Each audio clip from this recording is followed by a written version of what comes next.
Σας καλωσορίζω στη μονάδα υβριδικών τεχνικών μοριακής απεικόνησης του ΙΤΕ, της οποίας έχω την τιμή και την ευθύνη να είμαι ο επιστημονικός υπεύθυνος.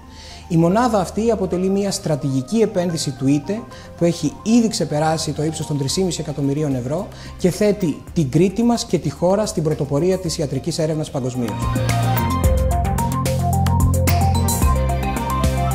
Η υποδομή μας έχει ήδη αποσπάσει βραβεύσεις ως εθνική ερευνητική υποδομή, ενώ έχει ήδη προσελκύσει πόρους και υψηλής εξειδίκευσης ανθρώπινο δυναμικό από το εξωτερικό. Κατά την άποψή μου, αυτή είναι η στρατηγική που πρέπει να ακολουθήσουμε αν θέλουμε να κατακτήσουμε το μέλλον. Η επένδυση δηλαδή σε νέες τεχνολογίες υψηλής προστιθέμενης αξίας που θα διευρύνουν την παραγωγική βάση της Κρήτης, που θα μεγαλώσουν την οικονομία του νησιού μας.